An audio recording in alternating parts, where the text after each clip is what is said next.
My name is Peter Vicari from ReferKent. I'm trying to discover how a large-scale referral network across a whole county like Kent improves referral pathways for people, giving them improved outcomes to their issues, and indeed, if at the same time it saves local and national government money, vitally important in these cash-strapped times. I'm asking the questions to find out about the challenges and rewards and the benefits and costs of this type of referral. There aren't many regions referring in this way, and I'm here at Kent County Council with Vicky, Stephen and Sharon to find out more. So Vicky, where did this start, and what was it that set Kent County Council on the path to this type of referral? So in 2021, KCC launched the Helping Hands scheme, which was developed as a result of COVID emergency grant funding that was provided by government, and that gave us an opportunity to pilot new initiatives that we hoped would help people during that period, and subsequently has supported us to deliver cost of living support. What we found through stakeholder engagement was there was a big want to have a referrals platform. It was really clear that there were lots of agencies that could provide really excellent support to residents in our communities, but actually enabling that support to get to the individual and ensuring that professionals could actually ensure the information was passed on to the right people rather than relying on that person that's going through that difficult circumstance having to be signposted and follow up themselves. So based on that feedback, we sort of sought out information about referrals platforms, and a local citizen's advice was using ReferKent, and that led us to explore the system, and is where we've got to today with utilising ReferKent as ReferKent in our area. Excellent, yeah, that's interesting. Okay. So Sharon, we know you then formed your ReferKent initiative to provide this very wide-ranging referral network. What happened next? And how did people respond? Yeah, so like Vicky mentioned, we spoke with stakeholders and tried to understand what the need was and what the want was, and we worked quite closely with them to kind of make sure we were delivering what we should be delivering in that regard. And the kind of priorities from that conversation with all the stakeholders led us to basically figure out what the need was to find a system that was simple to use, secure, and very easy for users. Obviously, that's kind of similar to thing. So from that kind of conversation, we, like Vicky said, developed ReferKent, which was basically a bit of a collaborative space for the network. And it was basically aimed to create referrals in a more streamlined way rather than signposting. And the response itself was really, really positive because we already had that kind of relationship with Citizen Advice. It led us to kind of meet with loads of different partners who were really interested to kind of build that network, and we saw engagement quite quickly, which was really beneficial. Cool, yeah, okay. Security is always a top priority for online services. How did you ensure you were confident that this would satisfy your high standards? Yeah, so as you said, it's very much of a high priority, and it was kind of a key priority for us from the very beginning. So to make sure we were in line with that, we made sure that the data sharing agreements were put in place from the beginning, and both parties, so from the resident, from the organisations joining, from us as well, and from anyone else that was joining, that would all the responsibilities on data sharing were clear, and that made sure that everybody was in the same spot, which was really, really useful. But that, combined with advice from our data protection team, gave us a good legal standpoint to make sure we were all ticking all the boxes we should be, and made sure that this ReferKent met our standards, which is really useful. Yeah. What have been the main challenges to running the initiative? I think one of the main challenges was kind of the initial engagement, where obviously we did have the initial partners from Citizen Advice. It was more the partners after that point, bringing them on board, building the confidence in the system, because it was new to them. Existing partners already used it, they knew how to, but it was making sure the new partners knew how to use it and how everybody would see the benefit in it like we did. So as the network grew, maintaining that was kind of a key point, but also the administrative tasks, because as the network grew, there were more little bits to do. So it was kind of making sure that that was kept on top of. In order to make sure that we were keeping on top of everything, we kept communication really clear with everyone involved. So whether that was people in our team, whether that was the partners, or whether that was anyone that was being referred, everything was kept really clear, and we tried to streamline as much as we could. So, Stephen, ReferKent has over 400 agencies, charities, some of who are just individuals, council departments, etc. Some are well funded, others have no funds. How do you get them all to participate and continue to engage? So as we said before, we've really focused on keeping the system as simple and easy to use as possible, and this helps organisations of all sizes to get involved. Training is always available. We run training sessions every month, refresher training, and that allows new organisations to get up to speed really quickly, but also those who have been around for a time, they can quickly get their knowledge, refresh their knowledge whenever they like.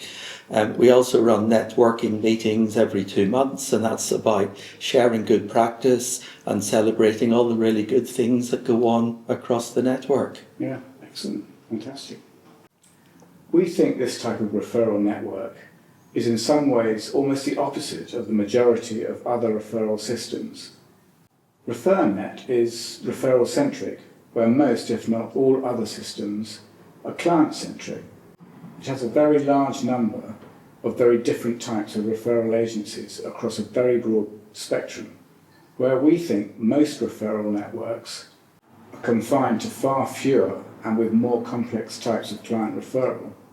We also believe that these factors are why it works. Can you comment? Yeah, our focus has always been on the referral mechanism itself. We're quite clear that we're not a case management system, and that keeps the platform, as we said, easy to use. This approach makes it appealing for organisations of all sizes and all sectors, because they can connect with people and ensure that they get the right support at the right time. Yeah. How and why is ReferKent useful and relevant beyond the obvious service to the good people of Kent? ReferKent is more than just a referral system. It's the network behind it that makes it so valuable. It provides a free resource for partner organisations, and especially those smaller voluntary sector organisations that might not have the means to set up something like this for themselves.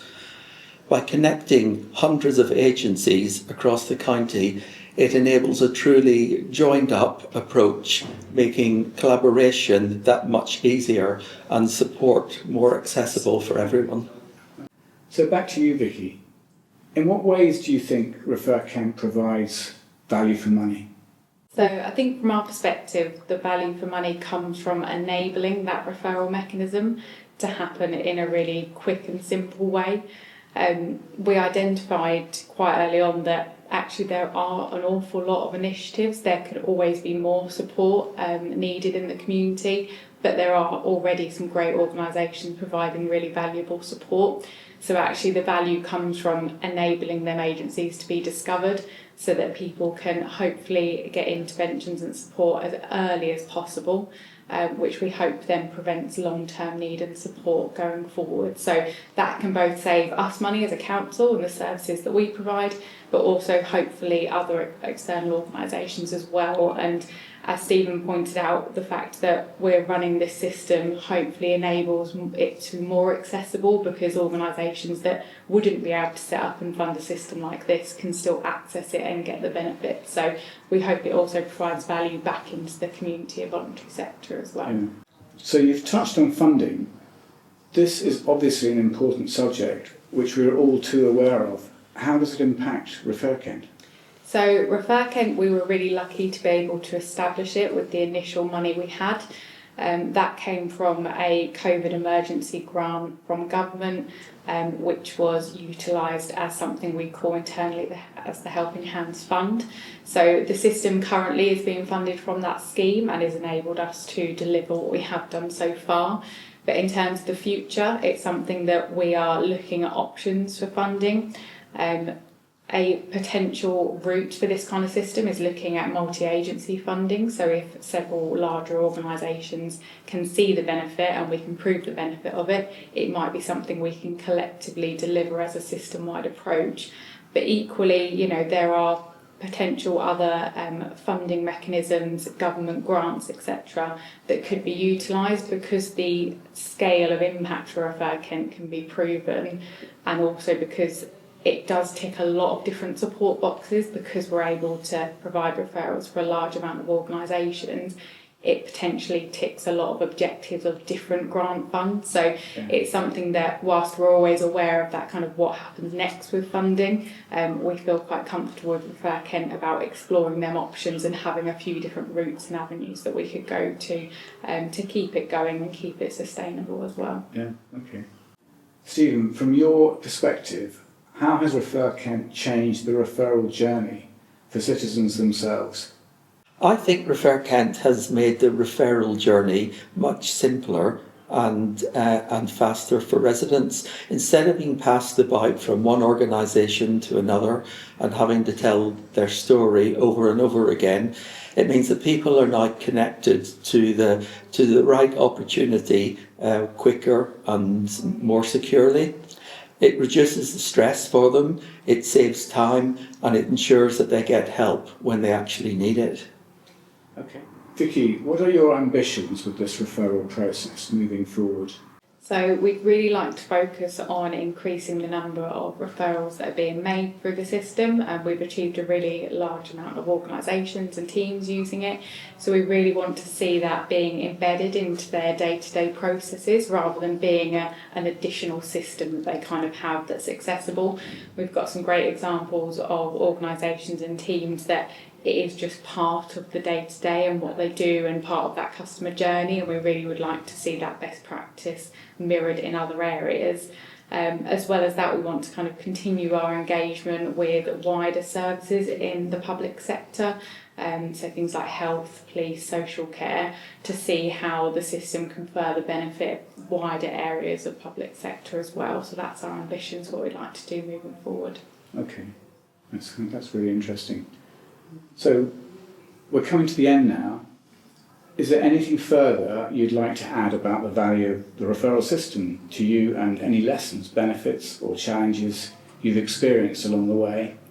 So I think the biggest thing to say is it's always hard starting something new, especially when you want to engage with partners that are outside of your organisation. It can be really challenging to sell it.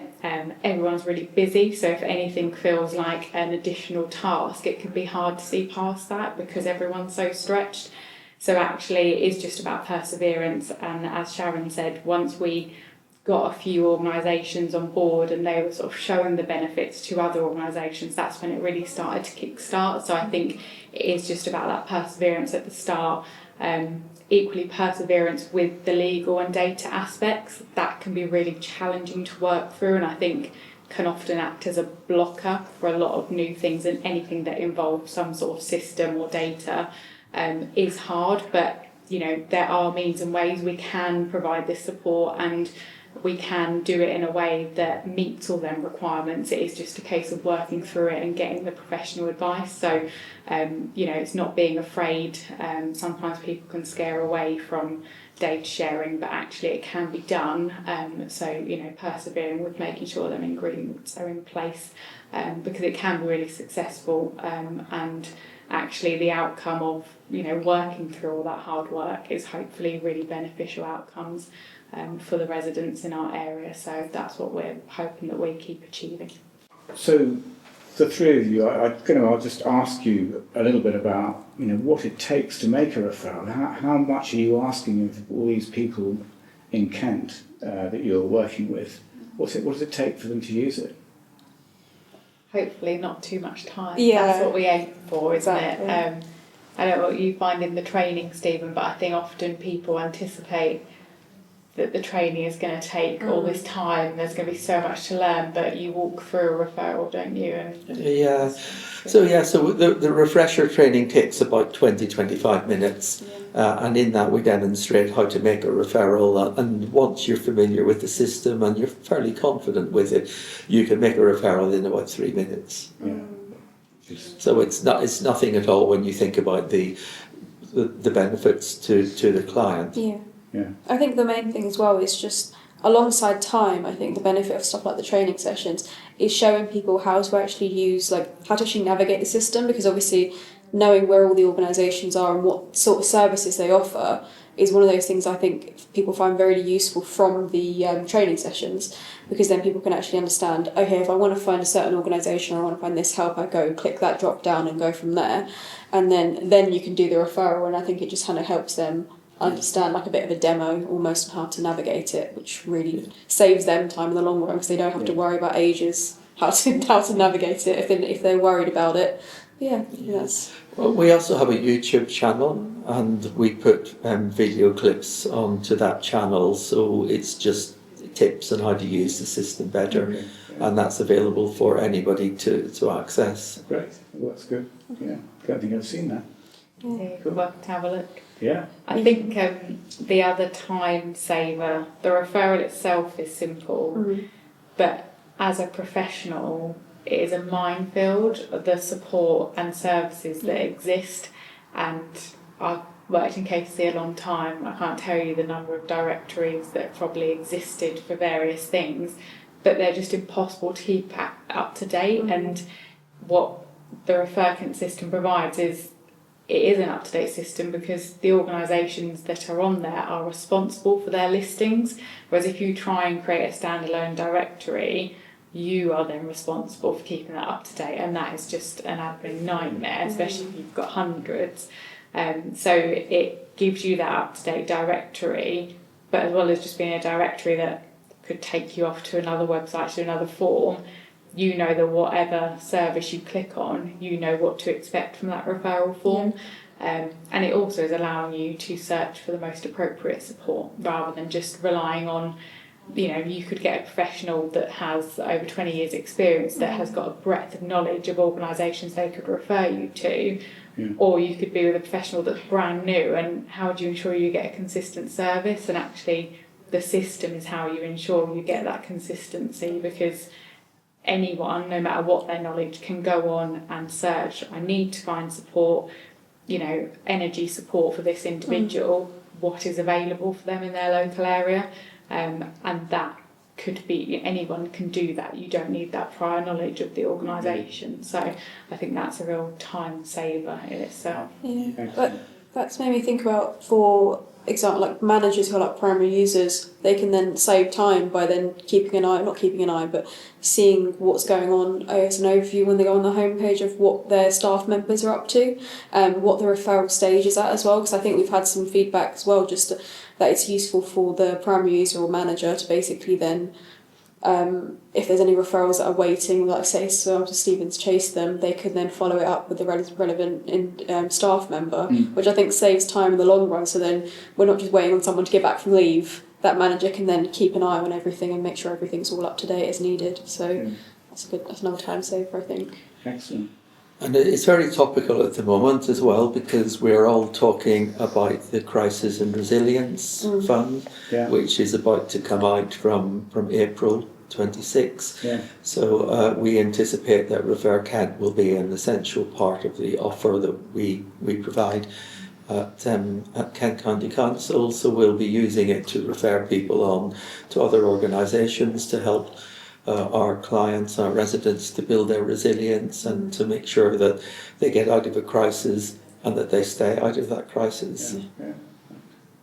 So there's one other thing I'd just like to ask Vicky and Shannon. I mean, you obviously do know this, but I'm going to ask it. How long have you been running it for? And been a long journey. You've been there since the start, Sharon, but the system actually started in 2022, but a lot of the work before would have happened beforehand in 2021. Yeah, so I joined just before launching, so that all the groundwork was done just before I joined in 2021, but we actually launched the system, and I think it was September 2022, and it's been going from growth to growth, strength to strength since then, I think.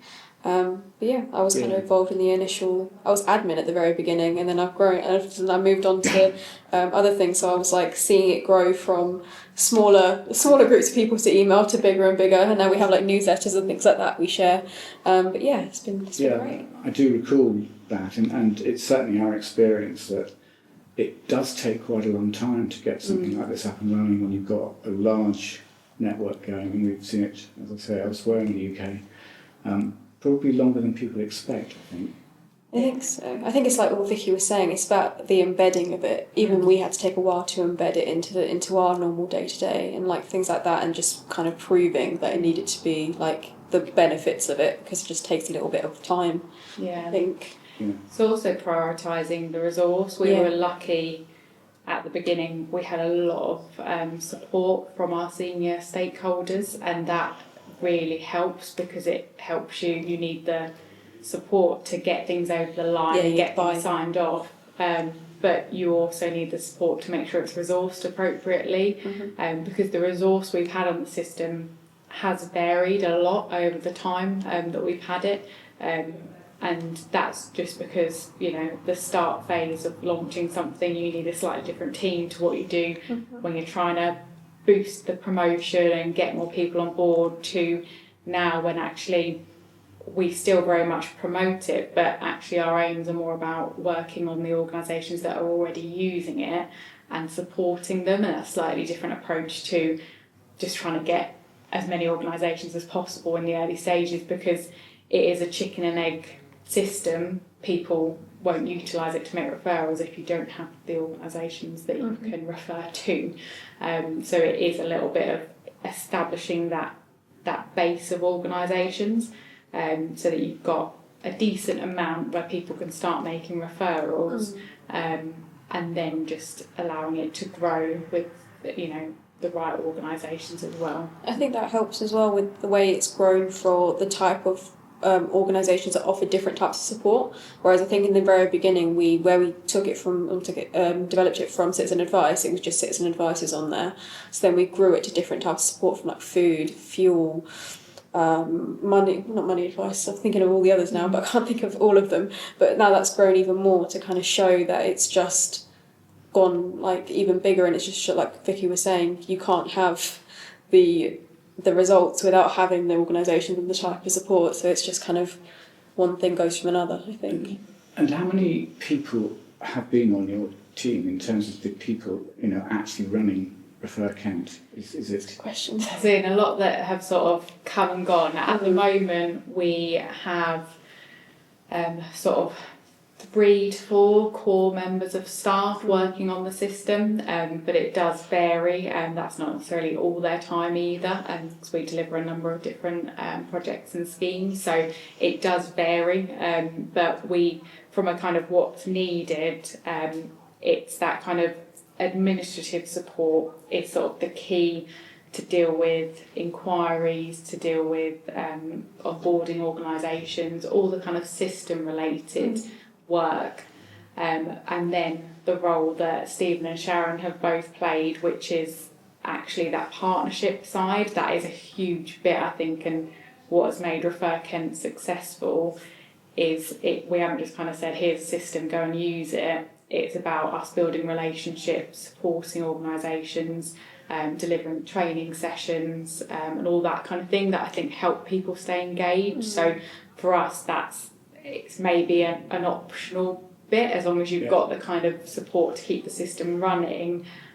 But I do think it's really important to have people that are leading on the partnerships and engagement, and ensuring that the people using the system understand it and can feed in as well, and say what's working and what isn't.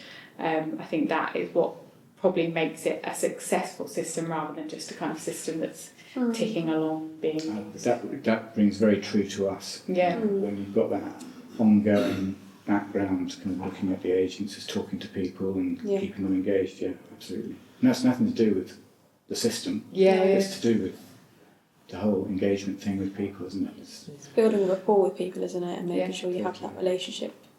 Yeah, so we have spotlight sessions every month when we ask an organisation to come along and present to the wider network about the services that they offer. So we have a whole range of different organisations. The next one coming up in a couple of weeks' time is an organisation called Break Even, who provides support for people who've got gambling addictions. We've got Kent Police presenting in a couple of months' time around crime prevention and giving tips around the symptoms to look out for and so on. And we've had energy advice and things like that. So there's a whole range of different organisations who will present sharing their skills and their knowledge, and with the hope that they will also increase their referrals as well. Yeah. Great. Well, thank you all very much for your time and your effort to talk to us today, or talk to me anyway. Yeah, it's been really, really interesting, and I hope it carries on being really useful for you through the future, because we think it's a good system. We've been running it for quite a long time, so yeah. So thank you. Thank you. Thank you.